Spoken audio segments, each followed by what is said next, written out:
My roommate was a wealthy heiress who had fallen on hard times. One night while she was taking a shower in the bathroom, I was working in the living room. The only thing separating us was a door that didn't lock. Suddenly, there was a blood-curdling scream, and she ran out of the bathroom in a panic, completely naked. To be honest, I was totally stunned. I just stood there, frozen in place for a good 3 seconds. The water heater had shorted out, but regardless of the electrical issues, I suggested she go put some clothes on. I worked as a content creator. I was new to the industry, and my income was barely enough to keep me fed and clothed. I had to save money wherever I could, so I found an incredibly cheap apartment. It was a 6th-floor walk-up in an old complex. As for the interior design, it was hard to describe. Calling it Spartan would be an insult to Spartans, and calling it dilapidated would be a compliment. It had the essentials, sure. Everything worked, just not well. Luckily, as a guy, I wasn't too picky. I just needed a roof over my head. The rent was dirt cheap at $1,200, which is why Mia decided to rent here too. Oh, there was one other reason. It was only a 5-minute walk to her office. But ever since she moved in, my life had become a living hell. When the broker first told me a woman was moving in, I was against it. We were adults,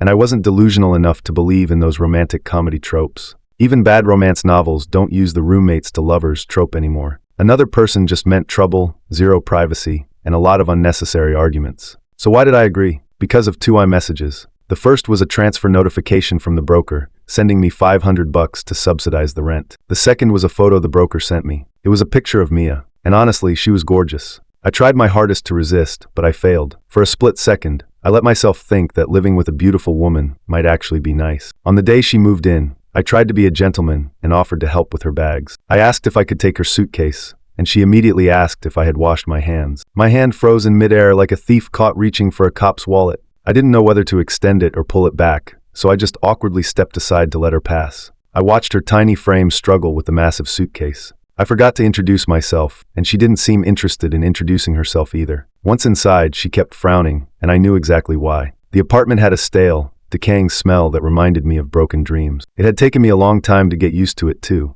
I asked if she had her keys because I was heading out, and she just gave a dismissive grunt. I didn't care enough to push it, so I walked out. I had dinner with a friend, and didn't get back home until after 10 that night. I walked into my room in a daze and froze. Was this actually my room? The floor was spotless, and all my scattered paperwork had been stacked neatly. Everything except my messy bed had been organized. I had to admit, having a tidy female roommate had its perks. I slept like a baby, but when I woke up the next morning to work, I noticed my sketches were gone. Even worse, my USB drive was missing. That drive was my life. It held years of inspiration and work. I stormed out and asked Mia about cleaning my room, and she just said, "You're welcome." She had her head down and a toothbrush in her mouth, so her words were slurred. I told her that wasn't what I meant, and asked if she had seen the papers on my desk. "Threw them out," she said. I couldn't believe she was so self-righteous about touching my stuff. I asked why she didn't ask me first, explaining that those drawings of ghosts and spirits were important. "They scared me," she replied. I tried to explain that I was a horror content creator, but she just turned around and wiped the toothpaste from her mouth. I told her the drawings didn't matter as much as the USB drive. I asked if she had seen it, pointing out that she was the only one who had been in my room. She pushed past me, rushing to get her things ready. She said she had to get to work and dismissed it as just a cheap flash drive, promising to buy me a new one. I tried to tell her it wasn't about the drive itself. It had gigabytes of data, my entire collection, and all my creative ideas on it. She insisted she hadn't touched it,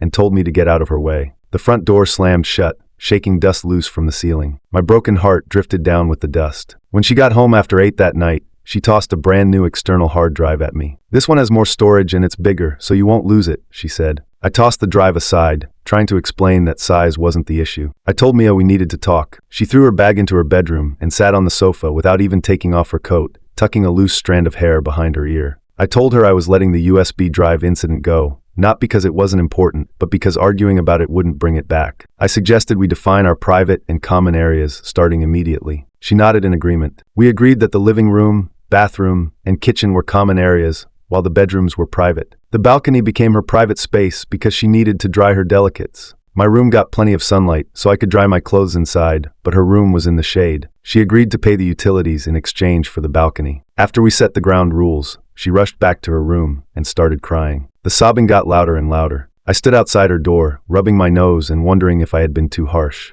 I didn't use much water or electricity anyway, so it wasn't like she was paying a fortune. On Saturday, I was in the middle of a wonderful dream when my bedroom door banged open. I sat up with a start, locking eyes with a slightly flustered Mia. I asked her if she could maybe knock next time. She claimed she did knock. I looked at the dent the doorknob had made in the wall, and then back at her, She definitely hadn't knocked. She asked why I didn't lock the door if I was so private. I pointed out that my broken door didn't exactly look lockable. She waved it off as if she were the one being generous. She said she just needed to borrow a couple of hangers because she forgot to buy some after doing laundry. I told her to grab them herself, shrinking into a ball under the covers because I wasn't exactly decent. The corner of her mouth twitched up into a smile before she hid it. "Choking the chicken?" she teased. I don't know why, but that half joke made a 6-foot-tall guy like me blush bright red. "Nice SpongeBob boxers," she commented. She grabbed 2 hangers, smirking as she walked out. I asked if she was done talking trash or if I should gift her a pair. Judging by her hurried, slightly clumsy exit, she wasn't as calm as she pretended to be. Living together requires an adjustment period. I always thought that meant finding each other's boundaries and respecting them. A good roommate does that. Mia, however, found my boundaries and then proceeded to jump back and forth across them. She would still barge into my room whenever she felt like it. She'd also run into the bathroom to use the toilet while I was brushing my teeth. She'd groggily pull down her pants and sit on the toilet, only to scream like an air raid siren when she finally noticed me standing there. I didn't know why she was screaming. I was the one who should have been calling the cops. On top of that, she had absolutely no common sense. She asked me why her laundry wasn't as clean as mine. It turned out she wasn't using detergent. She just threw the clothes in the machine and hoped for the best. She couldn't cook but insisted on trying, nearly burning the apartment down in the process. I had to grumble and teach her every time. The only upside was that she learned quickly. By her second attempt at cooking, she at least knew not to put water on a grease fire. September 16th was her birthday. I knew because she spent the entire morning pacing the living room like a possessed spirit, chanting to herself, "It's my birthday, please no overtime. It's my birthday, please no overtime." I usually sleep like a rock, but her mantra woke me up. I couldn't handle her depressive chanting. By the time I got up to yell at her, she had already left for work. She had left in a hurry, leaving her bedroom door open. I didn't go in, but I glanced inside from the hallway. I saw leftover takeout on her desk, half a bagel, some oatmeal, and a small salad. That must have been her dinner the night before. For some reason, I went out and bought groceries. I timed her arrival and started cooking, cursing myself for being an idiot the whole time. When she walked in, there were 4 dishes and a soup on the table, along with a small 4-inch cake in the corner. She looked confused and asked if I was having friends over. I untied my apron and said no. "Some idiot is having a birthday today," I said. Mia's eyes lit up instantly. "How did you know it was my birthday?" I kept a straight face. "Trust me, if you had been any louder this morning, the entire building would have known." She suggested we have a drink since I had bought beer. I nodded but warned her that I was a lightweight. We split a 6-pack, but it felt like nothing. I went downstairs and bought another 6. Feeling a bit buzzed, I looked her in the eye and asked for the truth about her tolerance. "How much can you actually drink?" She shyly held up one finger. "1 more bottle." Being a guy, especially from where I'm from, I didn't want to be out drunk by a girl. I had only said I was a lightweight, so I wouldn't look like I was trying to get her drunk. But now my pride was on the line. Since she challenged me, one of us was going down. I went back downstairs and hauled up 2 cases of 24 beers. We ate, drank, lit the candles, and had cake. After a few burps, the tension between us seemed to melt away. "You know, for an ugly guy, you have a good heart," she said. "This is the first time anyone celebrated my birthday since my dad died." I nodded. "And you're beautiful and have a great body. It's a shame you have to ruin it by opening your mouth." We drank 2 more bottles each. Emboldened by the alcohol, I asked the question that had been bugging me. "You look like you grew up rich. Why are you living in a dump like this?" "We used to have money," she said, "but my dad got sick. We spent everything on treatments, but it didn't work. He died 3 months ago, so now I have to work." Her short explanation carried a world of sadness. I wasn't insensitive enough to ask about her mother. In situations like that, the other parent is usually either estranged or long gone. Prying further wouldn't have been right. She didn't make it back to her room that night. She fell asleep with her head on my lap. She mumbled in her sleep, but I couldn't make out the words. She might have been dreaming about her dad, or maybe she thought I was him. I stayed awake all night, not because I had any weird ideas, but because my leg was completely numb. After that, we became friends. Just normal friends who could sit on the couch, eat snacks, and watch TV together. She probably liked my personality, and I definitely appreciated her looks. One day, she was showering while I was eating dinner in the living room. I was binge-watching a show, separated from her by that flimsy, unlockable door. Suddenly, there was a scream, and she ran out naked again. Honestly, I was stunned again, frozen for 3 seconds. I didn't know where to look or what to do with my hands. I wanted to look but felt guilty. Not looking felt like a waste. I finally managed to stammer out, "Streaking practice?" "The water heater shocked me," she cried. I told her to put some clothes on first. She came back dressed, her hair still dripping wet. Water droplets fell onto her white robe, making it cling in ways that messed with my head. "I told you a million times to turn the power off before showering," I said. "That heater is ancient. You're lucky to be alive," I scolded. She stammered a reply, her face as red as a tomato. Whether from embarrassment or the electric shock, I couldn't tell. I told her to go to her room while I cleaned up the water. I checked the heater with a voltage tester just to be sure. It was definitely leaking current. I texted the landlord, Mr. Johnson. Water heater is dangerous. Please replace it. He replied, just unplug it when you use it. Remembering how terrified Mia had been, I felt a surge of anger. I texted back, fine. I'll keep using it until I feel suicidal. A brand new water heater arrived the next day. After the incident, things were awkward. She avoided talking to me. It was like a drop of food coloring in a glass of clear water. It changed the dynamic of our boring lives. It felt like everything had changed, yet nothing had. About 3 months later, I ate something bad. My stomach started cramping. I ignored it at first, thinking a few trips to the bathroom would fix it. I tried to keep working, but it got worse. I started sweating profusely. Sweat dripped from my forehead onto my keyboard. I struggled to crawl into bed, hoping to sleep it off. It felt like a red-hot poker was twisting inside my stomach. The pain was so intense I nearly passed out, and it was getting hard to breathe. I knew I needed a hospital. Mia knocked on my door. Mike, can I borrow your... She stopped when she saw me. What's wrong? She rushed to my bedside and touched my face, her hand coming away wet with sweat. I could barely speak. She threw on her coat to take me downstairs. We were on the 6th floor, and I still don't know how her tiny frame managed to carry me all the way down. Don't drop me, I groaned. Call a cab. Cabs are expensive, she argued. Mia, I'm dying here, I rasped. We wasted so much time arguing. It was the middle of the night, and she was being stubborn, refusing to put me down. She stood there carrying me, but we couldn't flag a cab. Should we call 911? She asked. Good idea, I whispered. Did you bring your phone? I asked. She turned her head, her lips almost brushing my cheek. I gave her a look that said it all. She mumbled, get down. I forgot my phone in the panic. She wanted to carry me back up to get it, but she was exhausted. She didn't want to leave me alone on the street, either. The street was empty, lit only by a dim streetlight that seemed to be mocking our collective stupidity. Screw it, I'll carry you, she said. The nearest hospital was over a mile away. By the time we got there, she collapsed in the hallway drenched in sweat. She barely rested before running back home to get her phone. By the time I was hooked up to N4 and feeling better, the sun was coming up. The doctor said it was just a severe stomach spasm. I thanked Mia and told her to get some rest. I have to get to work, she said. Don't worry, I'll take a couple of days off. I was fully recovered 2 days later. To thank her, I cooked a huge meal. Mia loved it and asked if I could cook for her for the rest of her life. I was stunned but nodded. She looked so happy. I realized later that I had misunderstood. She literally just meant she wanted a personal chef. After that, she stopped ordering takeout and pestered me to cook every night, claiming it was healthier and cheaper. Healthier for her, cheaper for her. I asked her if she realized how much work cooking was.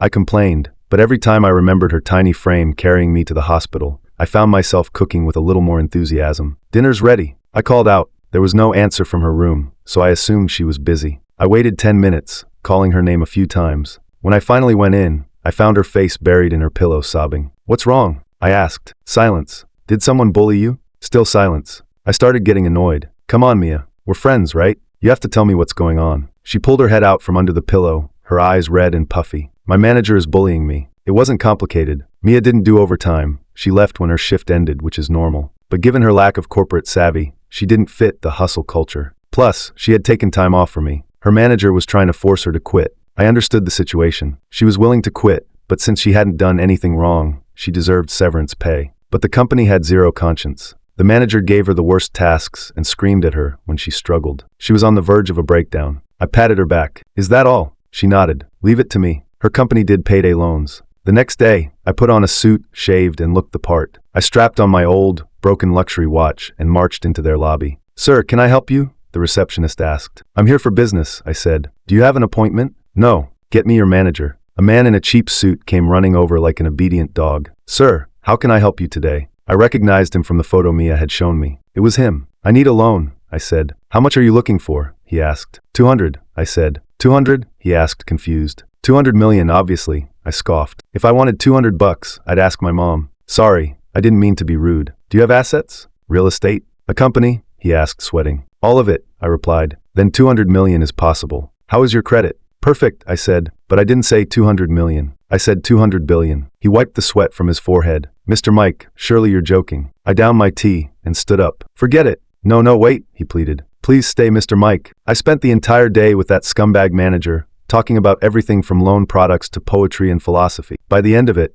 I walked out without even giving him my phone number, leaving him standing there in the cold evening wind. I went back the next day, and the day after that. I kept it up for a whole week. He finally realized I was trolling him. When I tried to go back, security wouldn't let me in. Being a content creator has its perks. I know a lot of people. I posted a call for help on my social media accounts, An army of trolls volunteered. It showed just how much people hated predatory loan companies. Some of them even recorded their interactions and sent them to me for content. The internet is a beautiful place. They were creative. Some brought their wives, some brought hammers, and some just wasted time. One guy even claimed he had just founded his own country and wanted to put it up as collateral for some pocket money. I was giggling in bed looking at my phone. "What's so funny?" Mia asked. I put my phone away. "Nothing. I just have a feeling your boss is about to pay up. You have to fight fire with fire." They couldn't call the police because everyone was technically a potential customer. If a deal didn't work out, that was just business. And the company couldn't block everyone from entering. They still had real clients, and blocking everyone would bankrupt them. My friends would waste hours talking about serious business before revealing they were joking. The cost of wasted time and labor was way higher than Mia's severance pay. "Who are you? What do you want?"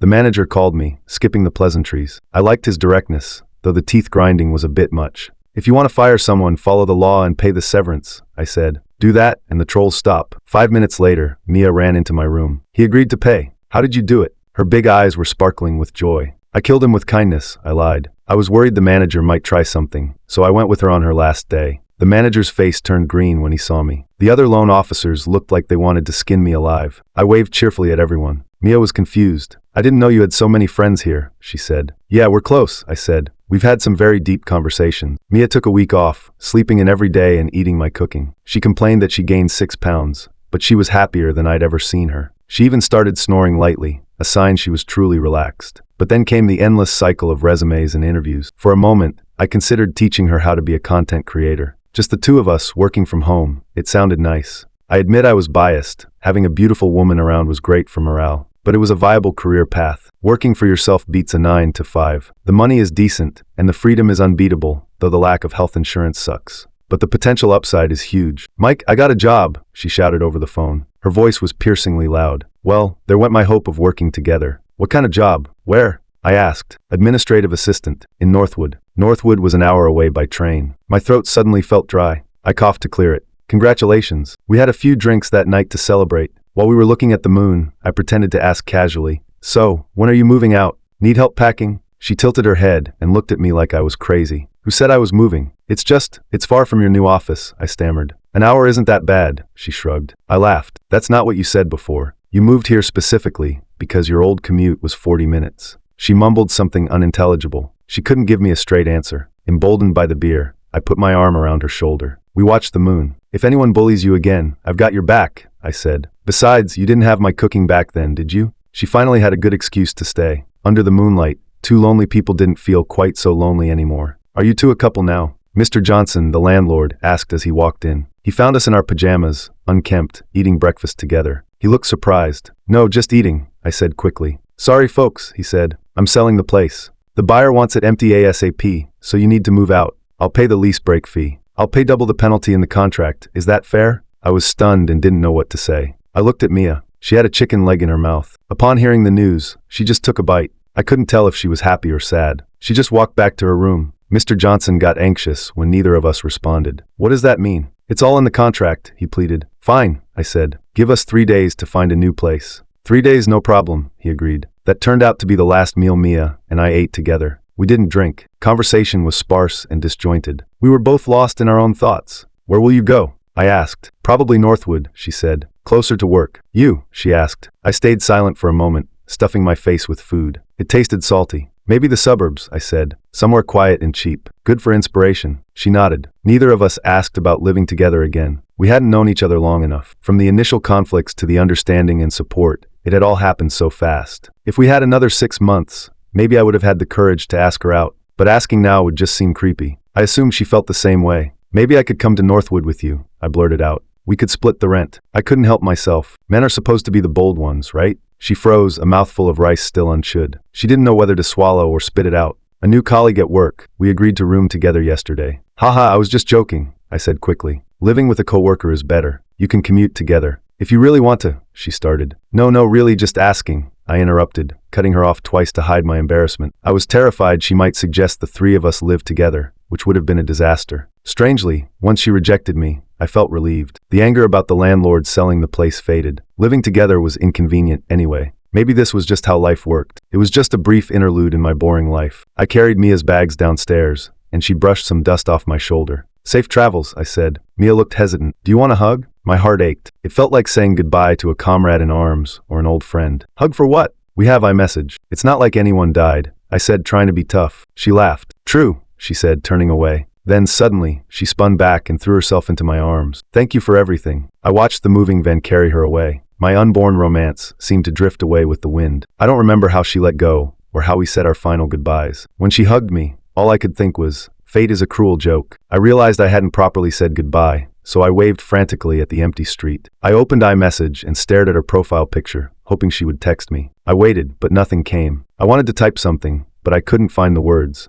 Our chat history remained frozen on September 6th. Neither of us knew how to break the silence. I moved the next day. A bunch of friends came to help, making it a lively affair. By the time we finished, it was dark. We went to a barbecue joint for beers. The familiar banter brought me back to reality. The memory of the girl with the tiny frame seemed to fade a little. Hey Mike, where's that hot roommate of yours? A friend asked. Moved out, I said. I glared at him. Why did he have to bring that up? Why didn't she move in with you? He pressed. She works in Northwood. Why would she live with me? I snapped. She probably found a place there. You didn't even ask where? Why do you ask so many damn questions? The clinking glasses and noise drowned out my sadness. Alcohol and smoke slowly took over my mood. The pressure lifted a bit. Seriously, man, my friend said. Did you like her? I kicked him under the table. You're drunk. Shut up. Don't worry about me, he slurred. Just tell the truth. If you like her, I'll help you get her back. It's no big deal. I like your dad, I joked. My dad's taken, he shot back. Another friend, slightly more sober, put his arm around me. Forget about liking her. You still want to live with her, don't you?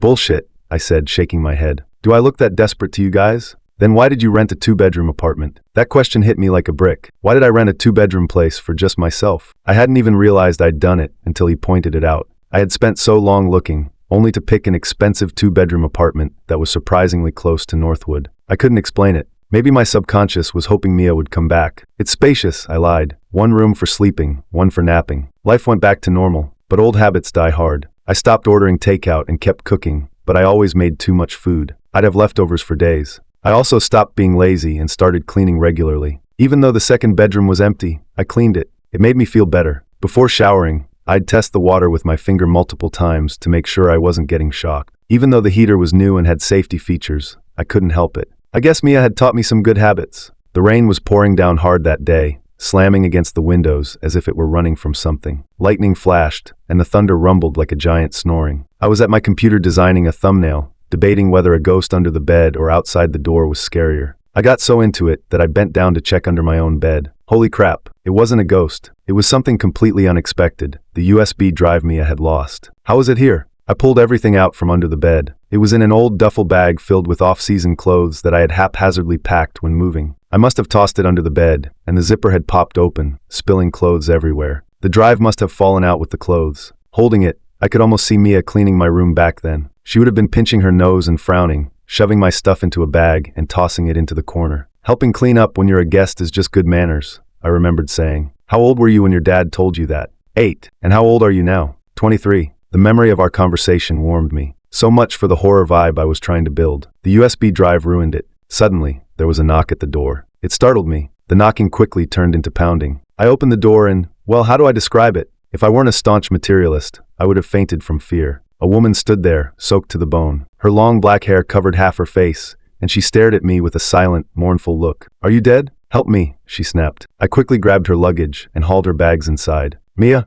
what are you? She ignored me and walked around the apartment. She dragged her luggage into the spare bedroom with such practiced ease that I wondered if she had cased the joint beforehand. Brokers are a rip-off, she said. I'll just transfer the rent directly to you. Save us the fee. I laughed and pulled her into a hug. Welcome home, roommate. Interesting way to welcome a roommate, she teased. Go shower before you catch a cold, I said. Does the water heater leak electricity? She asked. No, I've tested it for you many times. I hung up her wet coat. By the way, let's eat after you shower. I accidentally made too much food today. She smirked. Did you really make it? Or did you just order too much takeout? I've been cooking too much lately. Don't know why. Mia rubbed her stomach. Your cooking is too good. I'm gonna get fat again. Hey, I asked quietly. How did you find me? I asked the broker. We used the same one, remember? He's a nice guy. He's not as shady as you think. He was a good guy. If he wanted the commission, he wouldn't have just given her my address. I know, I said. I meant his heart was dark. I nodded. Yeah, pitch black.